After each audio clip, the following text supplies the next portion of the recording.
কুরআনে বর্ণিত এমন এক রমণী যার অর্ধেক জিন অর্ধেক মানুষ, ইতিহাসের সবচেয়ে রহস্যময় রমণী রানী বিলকিস। তিনি ছিলেন হযরত সুলাইমান এর স্ত্রী।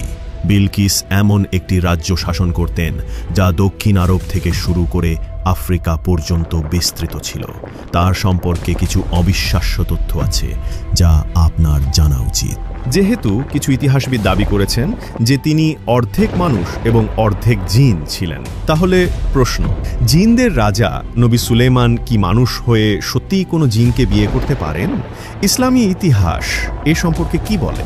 এই ঘটনা শুরু হয়েছিল একটি ছোট্ট পাখির মাধ্যমে, কুরআনে যার নাম হুদহুদ বলা হয়েছে। হুদহুদ যে মানুষদের কথা বুঝতে পারত এবং নবী সুলাইমানের এক বিশ্বস্ত গোয়েন্দা ছিল এবং দূর দেশ থেকে গুরুত্বপূর্ণ রাজনৈতিক সংবাদ নিয়ে আসত। আপনি যদি প্রস্তুত থাকেন, চলুন পুরো ঘটনা বিস্তারিত জানি।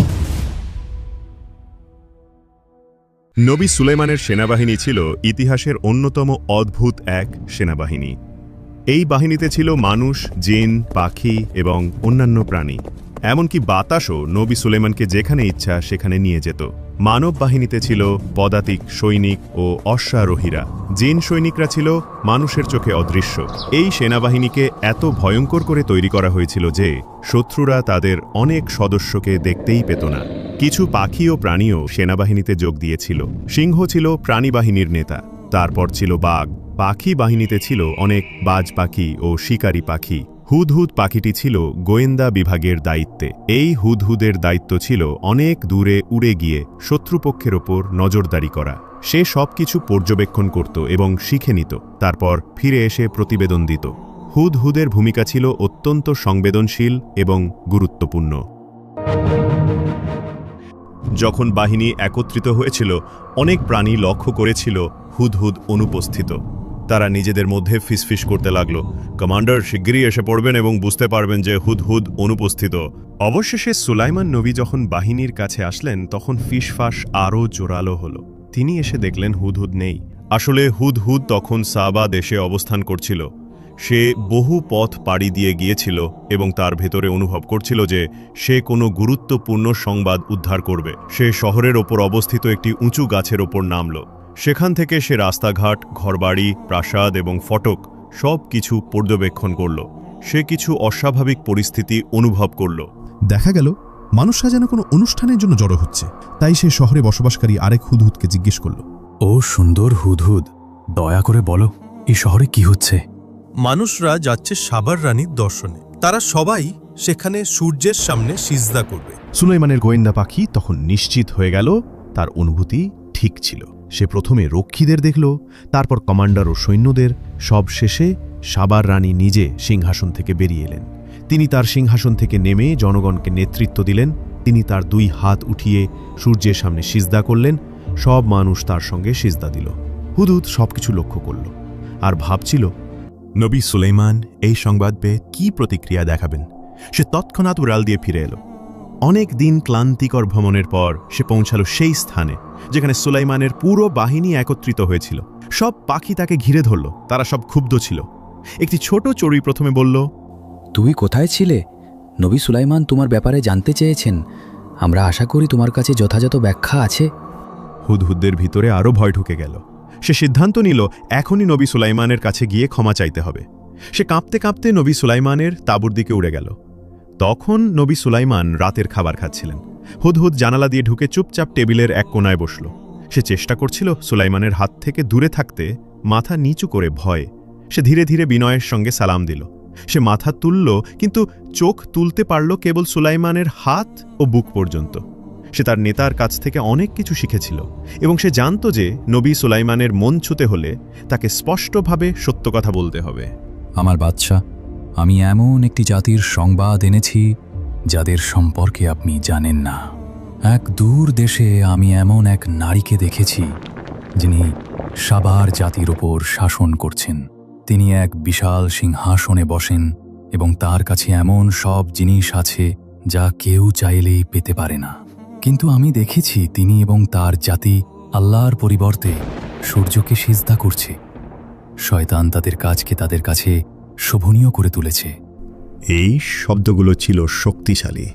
হুদহুদ দেখালো তার অনুপস্থিতির পেছনে সত্যিকারের একটি কারণ ছিল।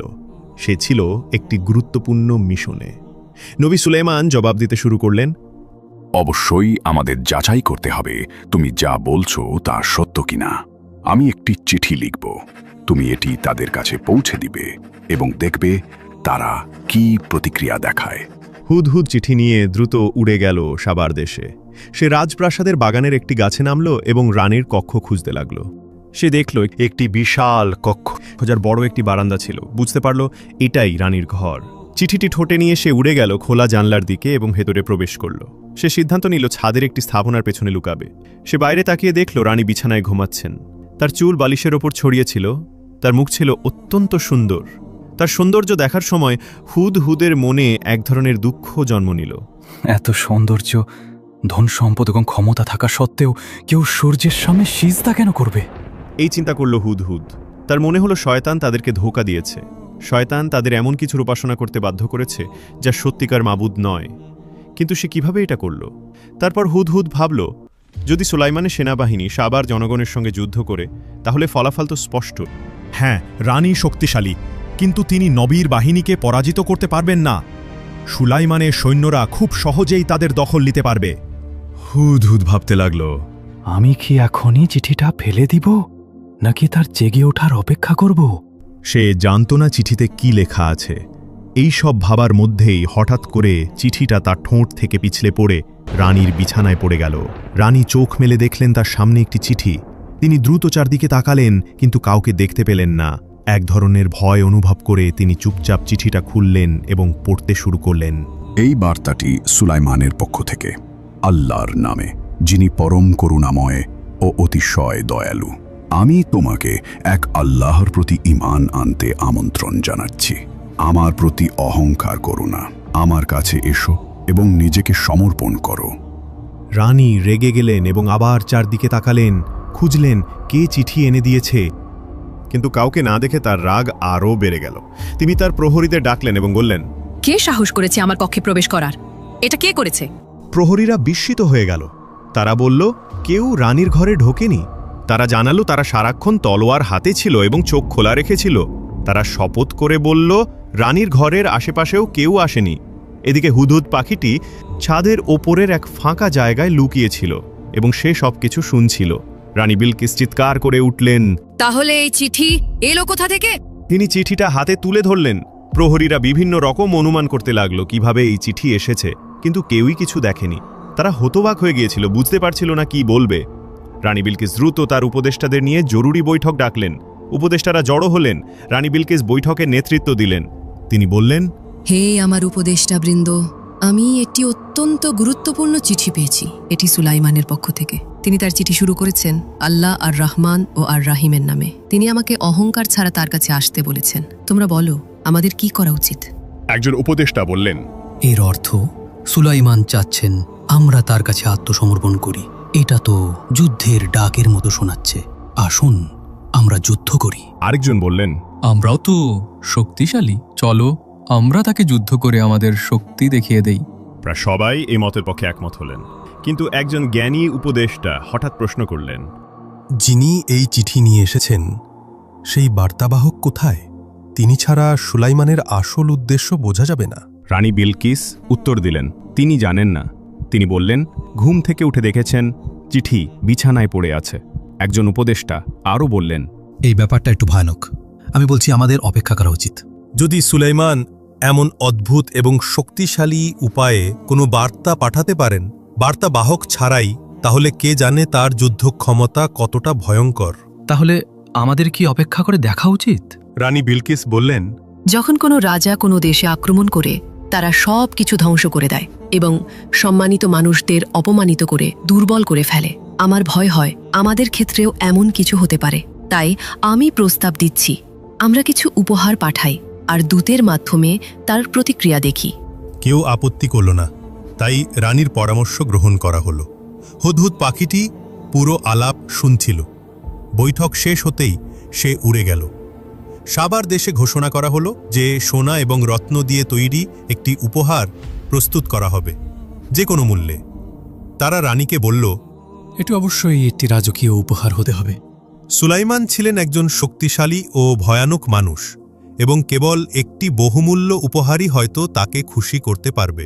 রাজ্যের ভবিষ্যৎ নির্ভর করছিল তার অনুগ্রহের ওপর। রাজ্যের শিল্পীরা দিনরাত এক করে কাজ শুরু করল এই বিশেষ উপহার তৈরিতে। তারা বিভিন্ন মূল্যবান উপকরণ ব্যবহার করল। অবশেষে উপহার তৈরি হলো। এটি ছিল একটি সোনার তৈরি থালা। এর দুই পাশে ছিল সোনা ও রত্ন দিয়ে তৈরি দুটি নেকড়ে। রানী বিলকিস যখন এই চমৎকার এবং দামি উপহারটি দেখলেন, তিনি খুশি হলেন। তিনি তার দূতের প্রস্তুত হতে এবং সুলাইমানের কাছে এটি পৌঁছে দিতে বললেন। তিনি নিজের একটি সেনাপতিও পাঠালেন যাতে সুলাইমানের সামরিক শক্তি সম্পর্কে আরও জানা যায়। তিনি তার দূতদের বললেন, জানার চেষ্টা করো সুলাইমান আমাদের কাছ থেকে আসলে কি চান এবং তার সেনাবাহিনী কতটা শক্তিশালী। হযরত সুলাইমান ইতিমধ্যেই হুদহুদের মাধ্যমে রানীর সভা সম্পর্কে জেনে গিয়েছিলেন। হুদহুদ যখন সীমান্তে ঘুরছিল তখন সে দূতদের কাফেলা দেখতে পেল এবং দ্রুত সুলাইমানের কাছে ফিরে গিয়ে খবর দিল। তার কাছ থেকে শুনে সুলাইমান বুঝলেন যে রানী উপহার পাঠাচ্ছেন। তিনি এটাও বুঝলেন রানীর আসল উদ্দেশ্য হল তার মনোভাব ও সৈন্যদের শক্তি যাচাই করা। তাই সুলাইমান আদেশ দিলেন তার সেনাবাহিনীকে প্রস্তুত হতে এবং সারিবদ্ধভাবে রানীর দূতদের গ্রহণ করতে হবে। তিনি কিছু মানুষও পাঠালেন তাদের অভ্যর্থনা জানাতে। হযরত সুলাইমানের একটি মাত্র উদ্দেশ্য ছিল, আমি চাই তারা আমার সঙ্গে দেখা করার আগেই নিজেদের পরাজিত মনে করুক। রানী বিলকিসের দূতেরা হঠাৎ এক বিশাল বাহিনীর সামনে এসে পড়ল। তারা সৈন্যদের সংখ্যা গুনতে লাগলো এবং কোন কোন প্রাণী এই বাহিনীতে রয়েছে তা লিখে রাখল। তাদের বিস্ময়ের সীমা রইল না যখন তারা দেখল সুলাইমানের সেনাবাহিনী কেবল মানুষের নয়, বরং সিংহ, বাঘ, হাতি, পাখি এবং আরও অনেক প্রাণী নিয়ে গঠিত। তারা আরও দেখল এই সেনাবাহিনী বাতাস ব্যবহার করে এক স্থান থেকে অন্য স্থানে চলাচল করতে পারে। তাদের চোখ বড় হয়ে গেল, মুখ হা হয়ে গেল বিস্ময়ে। এই বাহিনী ছিল একেবারেই আলাদা, মহিমাময় এবং ভয়ঙ্কর। তারা বুঝে গেল এমন বাহিনীর বিরুদ্ধে তারা কখনোই যুদ্ধ করতে পারবে না। যখন তারা লক্ষ্য করল কিছু অস্ত্র নিজেরাই নড়াচড়া করছে, তখন তাদের ভয় আরও বেড়ে গেল। তারা একে অপরের দিকে তাকিয়ে আতঙ্কের সঙ্গে প্রশ্ন করল, এটা কি? তাদের নিয়ে যে কর্মকর্তা ঘুরে দেখাচ্ছিল সে শান্তভাবে উত্তর দিলেন, এটা তো মাত্র কয়েকজন জিন সৈন্য যারা প্রভাতকালীন অনুশীলন করছে। দূতেরা বিস্মিত হয়ে গেল এবং তারা আরও উদ্গ্রীব হয়ে উঠল সুলাইমানের সঙ্গে সাক্ষাৎ করার জন্য। কিন্তু হযরত সুলাইমান সরাসরি তাদের সঙ্গে দেখা করতে অস্বীকার করলেন।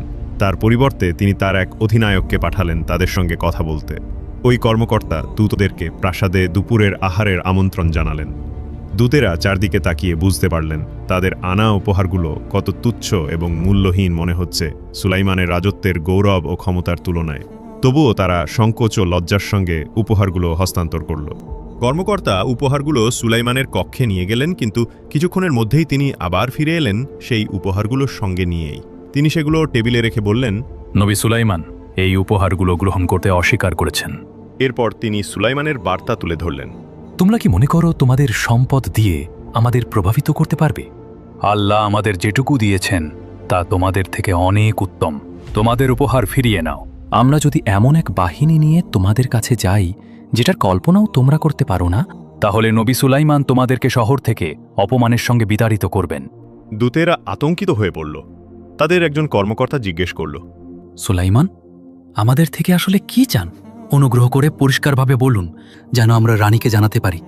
সে শান্তভাবে উত্তর দিলেন, নবী সুলাইমান কেবল একটি জিনিস চান, তোমাদের রানী এবং জনগণ যেন তার কাছে আত্মসমর্পণ করে। তারা বুঝতে পারল এই বার্তাটি একদিকে শান্তির আহ্বান, অন্যদিকে কঠোর হুঁশিয়ারি। তাই দূতেরা ফিরে গেল রানী বিলকিসের কাছে সুলাইমানের কথা পৌঁছে দিতে।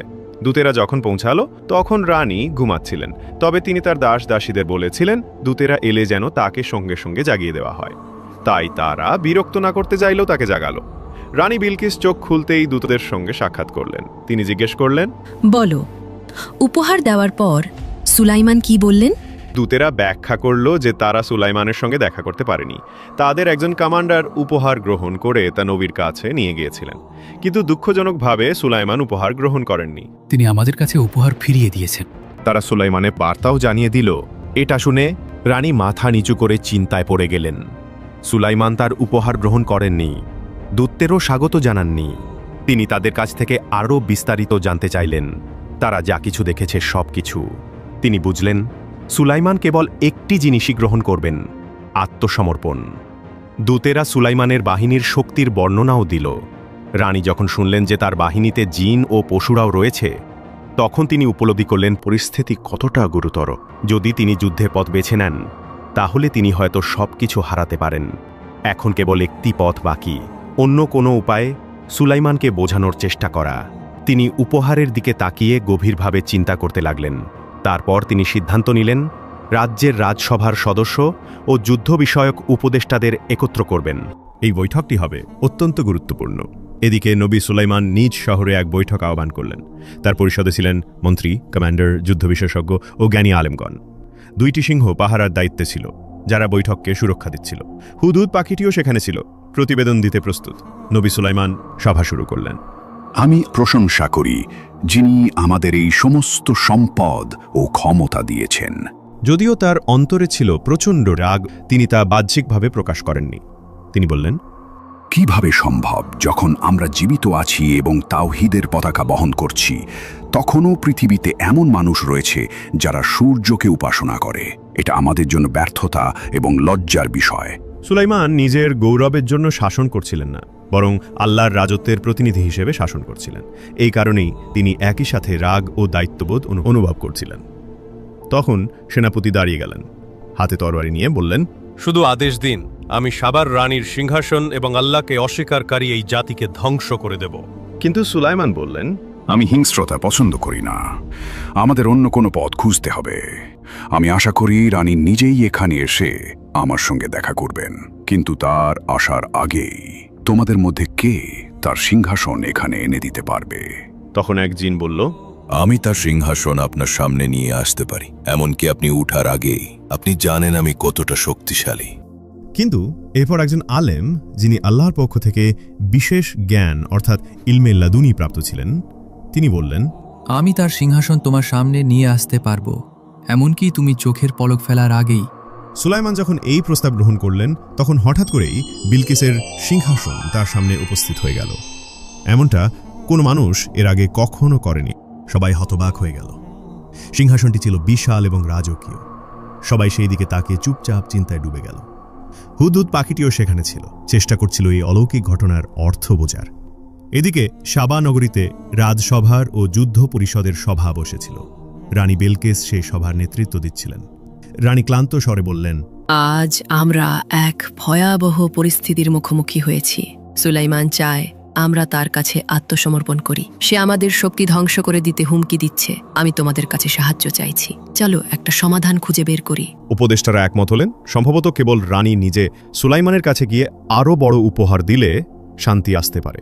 কিন্তু তারা এটাও বললেন, যদি এই উপহারও প্রত্যাখ্যান করা হয়, তাহলে যুদ্ধই একমাত্র বিকল্প। আর এই যুদ্ধ হয়তো ইতিহাস থেকে আমাদের অস্তিত্বকেই মুছে ফেলবে। সবাই রানী বিলকিসকে তাদের শেষ আশা হিসেবে দেখছিল। তাই রানী ঝুঁকি নেওয়ার সিদ্ধান্ত নিলেন। তিনি নিজেই সুলাইমানের প্রাসাদে যাবেন। প্রস্তুতি শুরু হলো। নতুন আরও সুন্দর এবং দামি উপহার তৈরি করার পরিকল্পনা করা হলো। হযরত সুলাইমান জানতেন রানীর ক্ষমতা ও উন্নতির ধারণা ভুল। তিনি তার দেশের শিল্প ও প্রযুক্তি নিয়ে গর্ব করতেন। কিন্তু নবী সুলাইমান তাকে একটি গুরুত্বপূর্ণ সত্য শেখাতে চেয়েছিলেন। আসল শ্রেষ্ঠত্ব এবং প্রকৃত উন্নতি কেবল তখনই আসে যখন কেউ তাওহীদের পতাকার নিচে থাকে, আল্লাহর একত্বে বিশ্বাস করে। আল্লাহর প্রতি ঈমান ছাড়া কোনো ব্যবস্থাতেই টিকে থাকতে পারে না। যদি তুমি দুনিয়া হারিয়ে ফেলো কিন্তু আল্লাহকে পেয়ে যাও, তাহলে তুমিই বিজয়ী। কিন্তু যদি তুমি পুরো দুনিয়া অর্জন করো আর আল্লাহকে হারাও, তাহলে তার লাভ কি? হযরত সুলাইমান, যিনি এক জ্ঞানী নবী ছিলেন, কেবল বিলকিসের সিংহাসন আনার নির্দেশ দেননি, বরং তিনি আরও একটি নির্দেশ দেন, সিংহাসনের ডিজাইন বদলে দিতে হবে। যখন সুলাইমান সিংহাসনের উপর সূর্যের প্রতীক দেখলেন, তিনি বললেন, কত বড় বোকামি! কেউ কি সূর্যের উপাসনা করে? যদি সূর্য সোনার তৈরিও হতো, তবুও তার সামনে সিজদা করা একেবারেই অর্থহীন। তিনি নির্দেশ দিলেন সিংহাসনের কিছু অংশ পরিবর্তন করতে। তার নির্দেশ অনুযায়ী সিংহাসনের পুনরায় নকশা করা শুরু হলো। এদিকে রানী বিলকিস যখন তার যাত্রার প্রস্তুতি শেষ করছিলেন, তখন তিনি একটি কাফেলা প্রস্তুত করতে বললেন, যেন তা তার সঙ্গে যাত্রা করে। এই সময় সুলাইমান ডেকে পাঠালেন তার রাজ্যের সেরা স্থপতিকে এবং বললেন, তুমি কি জানো আমি কেন তোমাকে ডেকেছি? আমি এমন একটি প্রাসাদ নির্মাণ করতে চাই যা পানির উপর তৈরি, দেখতে মনে হবে যেন তা পানিতে ভেসে আছে। এর প্রবেশ পথ হবে স্বচ্ছ, যেন কেউ নিচে তাকালে ভাববে এটি কেবল পানি। স্থপতি বলল, যদি আপনি তাই চান তাহলে আমি মেঝেতে খাঁটি কাচ ব্যবহার করব, যাতে নিচের পানি পরিষ্কারভাবে দেখা যায়। সুলাইমান বললেন, হ্যাঁ, সেটি একদম উপযুক্ত হবে। তুমি কি বলতে পারো এই নির্মাণ শেষ হতে কত সময় লাগবে? স্থপতি উত্তর দিল, যদি আপনি জিনদের সাহায্যের অনুমতি দেন তাহলে 2 সপ্তাহেই শেষ হয়ে যাবে, আর যদি শুধুমাত্র মানুষ তৈরি করে তাহলে অনেক সময় লেগে যাবে।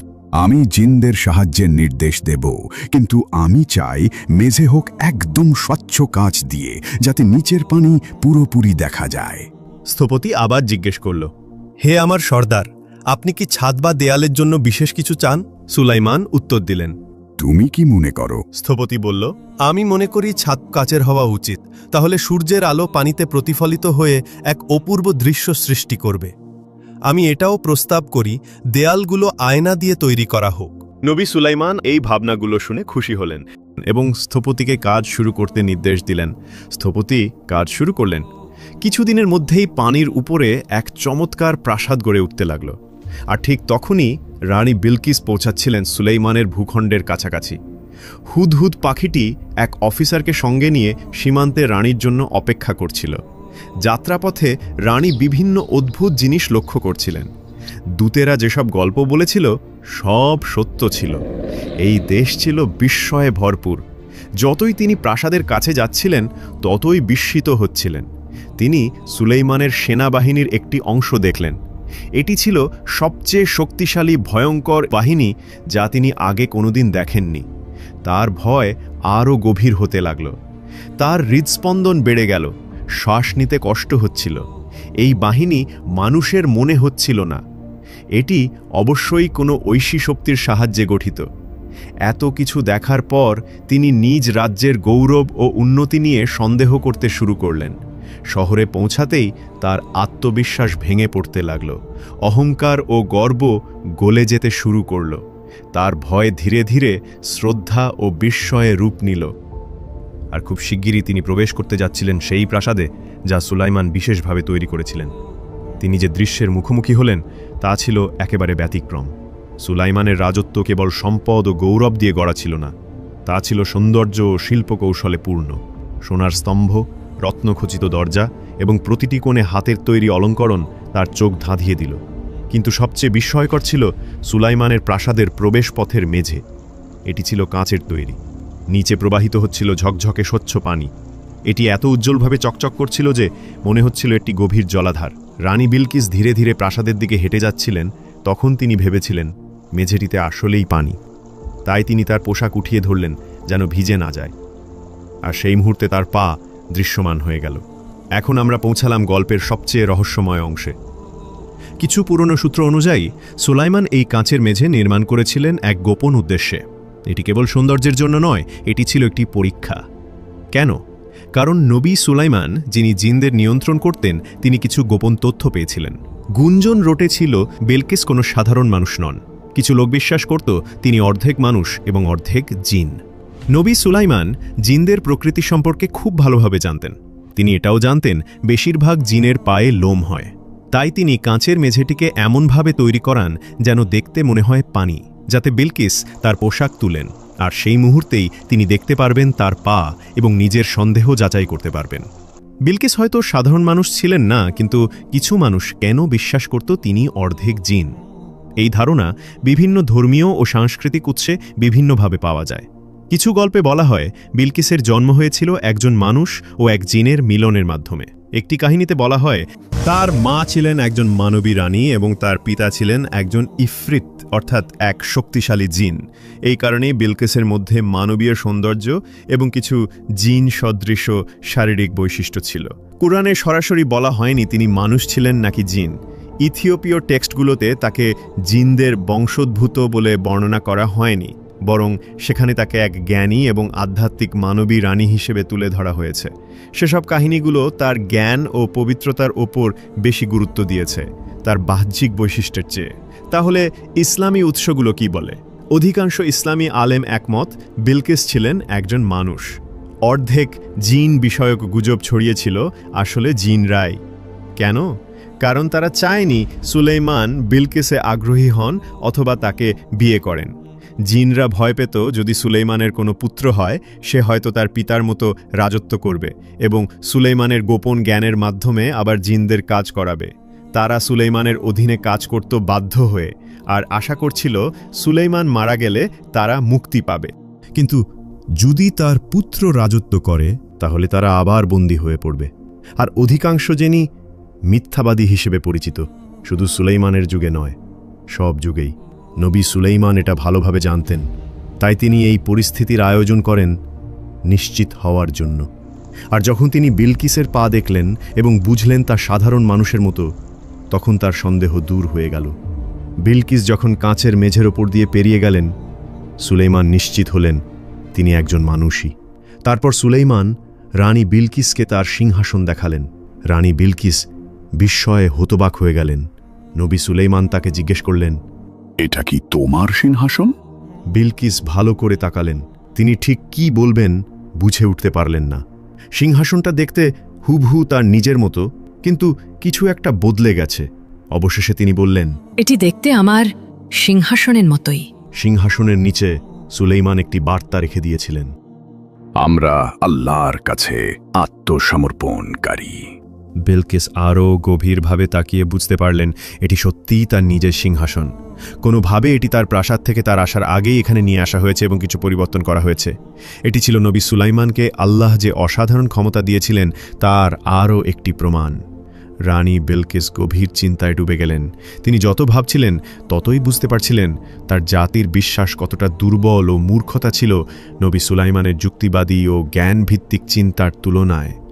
সেদিন তাকে দুপুরের আহারের আমন্ত্রণ জানানো হলো। নবী সুলাইমান তার পাশে বসলেন এবং আলাপ শুরু করলেন। তিনি বললেন, আল্লাহ যিনি সারা জাহানের পালনকর্তা, সর্বশ্রেষ্ঠ পরম দয়ালু, তাঁর কথাই আমি বলছি। তিনি সূর্য সৃষ্টি করেছেন মানুষের সেবায়। যেমন করে বাগানের প্রজাপতি ও শাপলা ফুল আল্লাহর ইচ্ছায় পরিচালিত হয়, তেমনি সূর্য আল্লাহর সৃষ্টির অংশ, তার সেবায় নিয়োজিত। মানুষের মতো এক মহান সৃষ্টির জন্য অন্য কোনো সৃষ্টিকে সিজদা করা, তা হচ্ছে মানুষের বুদ্ধিকে অপমান করা, হোক তা সূর্য। রানী বিলকিস তখন বুঝতে পারলেন তারা যাকে এতদিন উপাসনা করতেন সেই সূর্য আসলে শয়তানের তৈরি করা এক সুন্দর ফাঁদ ছিল। প্রথমবারের মতো সূর্যের উজ্জ্বলতা তার অন্তরে ম্লান হয়ে এলো, আর এক নতুন আলো যা কখনো অস্ত যায় না তার অন্তরে জ্বলে উঠল। ঠিক তখনই তার উপদেষ্টারা এসে বলল, সূর্য অস্ত যেতে চলেছে, এখন আমাদের প্রতিদিনের সূর্য পূজার সময়। হে মূর্খেরা, এখনো কি তোমরা বিশ্বাস করো সূর্য উপাসনার যোগ্য? শয়তান আমাদের সম্পূর্ণ বিশ্বাসকেই আমাদের কাছে সুন্দর করে উপস্থাপন করেছিল। এই স্থান ত্যাগ করো। নবী সুলাইমান কি বলেছেন তা না শুনেই উপদেষ্টারা ভয় পেয়ে গেল এবং দ্রুত সেখান থেকে সরে গেল। প্রথমবারের মতো রানীর হৃদয়ে এক উষ্ণ সুন্দর অনুভূতি প্রবাহিত হতে লাগল। এটা যেন রংধনুর রং, যা তার অন্তরের অনুভূতিগুলোর প্রতিফলন ঘটাচ্ছিল। রানী বিলকিস উপলব্ধি করলেন এখন সময় এসেছে ইসলাম গ্রহণ করার। গভীর আবেগ নিয়ে তিনি স্বীকার করলেন তিনি এতদিন নিজেকেই ধোঁকা দিয়ে এসেছেন এবং তিনি ইসলাম গ্রহণ করলেন। খুব শিগগিরই সাবার জাতির মানুষ তাদের রানীর অনুসরণ করল। তারা সূর্য পূজা ত্যাগ করল এবং কেবলমাত্র আল্লাহর সামনে সিজদা করা শুরু করল। আর এই সব কিছুর সূচনা হয়েছিল সেই দিন যেদিন ছোট্ট হুদহুদ পাখিটির অন্তরে একটি অনুভূতি জন্মেছিল এবং সে তার কণ্ঠে সেই সংবাদ প্রকাশ করেছিল যখন অন্য পাখিরা আগেই উড়ে গিয়েছিল। এই কাহিনী আমাদের মহাপবিত্র কিতাব আল কুরআনুল কারীমে বর্ণিত হয়েছে। এটি আমাদের মনে করিয়ে দেয় জ্ঞানের মূল্য কত বিশাল, জ্ঞানীর মর্যাদা কত উচ্চ এবং প্রকৃত জ্ঞান আল্লাহর একটি উপহার। এ নিয়ে আমাদের কৃতজ্ঞ হওয়া উচিত।